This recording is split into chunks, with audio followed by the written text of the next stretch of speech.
एक अंधेरी रात को भूतिया बस में हुई एक ऐसी सच्ची घटना जिसे सुनकर आपके रोंगटे खड़े हो जाएंगे। जब पुलिस ने इस बस के पेट्रोल टैंक को खोला तो उसमें पेट्रोल की जगह खून भरा हुआ था और ये घटना इतनी ज्यादा रहस्यमयी है कि पुलिस ने जब इसकी रिपोर्ट बनाई तो उन्होंने खुद लिखा कि इस बस में सवारी बनकर 3 भूत चढ़े थे और अचानक से ये बस ऐसे गायब हुई कि किसी भी सीसीटीवी में इसकी रिकॉर्डिंग ही नहीं मिली। यार समझ गए, आज हम बात करने वाले हैं रूट नंबर 375 की भूतिया बस वाली घटना के बारे में। ये घटना है 14 नवंबर 1995 की। रात का समय था। रूट नंबर 375 की आखिरी बस अपनी मंजिल की तरफ निकल गई थी। इस बस को 16 किलोमीटर दूर मौजूद फ्रेग्रेंट हिल जाना था। इस बस में एक बूढ़ी महिला, एक 22 साल का लड़का और एक यंग कपल सफर कर रहे थे। आधी रात हो चुकी थी, सब कुछ ठीक चल रहा था। ड्राइवर को तभी अचानक अंधेरे में खड़े हुए 2 लोग दिखाई दिए, लेकिन वो लोग बस स्टॉप पर नहीं खड़े थे। वो लोग एक सुनसान सी जगह पर अंधेरे में खड़े हुए थे। पहले तो ड्राइवर ने उनके लिए बस ना रोकने का फैसला किया क्योंकि ये इंडिया नहीं चाइना था, यहाँ पर बस स्टॉप पर ही रुकती है। लेकिन फिर उस ड्राइवर ने सोचा कि ये इस रूट की आखिरी बस है, अगर मैंने इन लोगों के लिए बस नहीं रोकी तो ये रात भर यूं ही खड़े रहेंगे और इनको कोई और बस नहीं मिलेगी, जिसकी वजह से हो सकता है ये लोग परेशान हो जाएं। तो ड्राइवर ने एक अच्छा और बड़ा दिल दिखाते हुए बस को इन लोगों के लिए रोक दिया। जब ये 2 लोग बस में चढ़े तो सभी लोग जो बस में पहले से मौजूद थे वो लोग थोड़ा सा चौंक गए क्योंकि ये लोग जो चढ़ रहे थे ना, इन लोगों ने बहुत ही पुराने जमाने के ट्रेडिशनल चाइनीज कपड़े पहने हुए थे। इन लोगों में से अजीब सी बदबू आ रही थी और ये 2 लोग नहीं बल्कि 3 लोग थे। जो 2 लोग थे उन्होंने तीसरे बंदे को अपने कंधे पर टांग रखा था। ऐसा सोचकर बस में मौजूद बाकी लोगों ने उन पर ध्यान नहीं दिया, लेकिन बस में जो बूढ़ी औरत बैठी थी उसका ध्यान इन 3 लोगों से हट ही नहीं रहा था। उसको लग रहा था कि जरूर कुछ ना कुछ गड़बड़ तो है। बस में एक लेडी कंडक्टर भी थी, तो उस बूढ़ी औरत ने उस कंडक्टर से पूछा कि क्या तुम्हें ये 3 लोग गड़बड़ नहीं लगते? इनके कपड़े कितने अजीब है, इनमें से कितनी गंदी सी बदबू आ रही है। तो बस कंडक्टर ने उस बूढ़ी औरत को समझाया कि हो सकता है ये लोग किसी ड्रामा कंपनी में काम करते हो या एक्टिंग वगैरह करते हो और जल्दीबाजी में अपनी ये पुरानी कॉस्ट्यूम पहनकर ही बस में चढ़ गए हो। खैर जो भी था, इन तीनों पर बाकी लोगों ने ध्यान देना छोड़ दिया था। बस आगे बढ़ी और वो नौजवान कपल जो उस बस में मौजूद था वो अपने स्टॉप पर उतर गए। अचानक से तभी पता नहीं वो बूढ़ी औरत जो बस में बैठी थी उसको क्या हुआ कि वो उस जवान लड़के से लड़ने लग गई, उस पर चिल्लाने लग गई और उस पर ये इल्जाम लगाया कि तुमने मेरा पर्स चुरा लिया है। अब वो लड़का इतने शौक में था कि बूढ़ी आंटी को अचानक से क्या हो गया, लेकिन ये लड़ाई रुकी नहीं। उस बूढ़ी औरत ने बस को रुकवाया और कंडक्टर से कहा कि हमें आगे वाले स्टॉप पर छोड़ देना, मैं इस लड़के की पुलिस में कंप्लेंट करूंगी। लेकिन उस बूढ़ी औरत की जिद के चलते आगे वाले स्टॉप पर उन दोनों को उतार दिया गया और बस अपने सफर पर आगे चली गई। अब उस बस में ड्राइवर, कंडक्टर और वो 3 लोग ही मौजूद थे।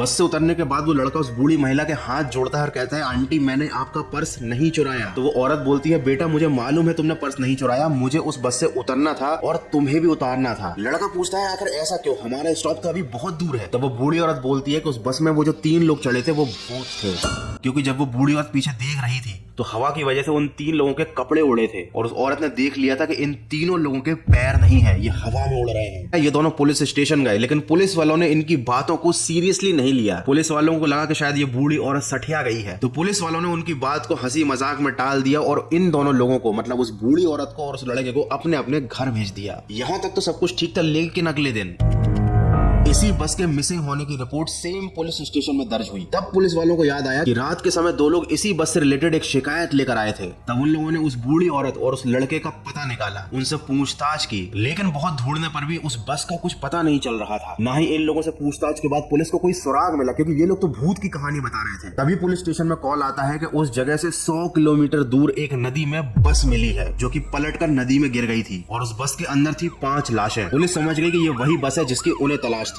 लेकिन जब पुलिस ने अपनी फॉरेंसिक टीम के साथ वहां जाकर बस की जांच की तो वहां पर 2 लाशें तो बिल्कुल सही थी, जो थी ड्राइवर और कंडक्टर की, लेकिन जो 3 और लाशें थी उन रहस्यमयी पैसेंजर्स की, वो इतनी ज्यादा खराब हालत में थी, ऐसा लग रहा था कि वो सालों पहले ही मर चुके हैं। फॉरेंसिक वालों ने भी इन डेड बॉडीज को चेक करके बताया कि इनकी मौत कल रात को नहीं हुई है, बल्कि ये बहुत टाइम पहले ही मर चुके हैं। तब पुलिस को समझ में नहीं आया कि आखिर ऐसा कैसे हो सकता है। जब पुलिस ने इस बारे में बस की कंपनी में मौजूद लोगों से पूछताछ की तब पुलिस को पता चला कि बस केवल 16 किलोमीटर का रूट तय करती थी और उसमें उतना ही फ्यूल होता था। तो अब सवाल यह है कि उस बस में इतना फ्यूल कैसे आया कि ये 100 किलोमीटर दूर चली गई। जब पुलिस ने बस के फ्यूल टैंक को चेक किया तब उन्होंने वो देखा जिसे देखकर उनकी आंखें फटी की फटी रह गईं। उस बस के फ्यूल टैंक में डीजल नहीं बल्कि ब्लड था।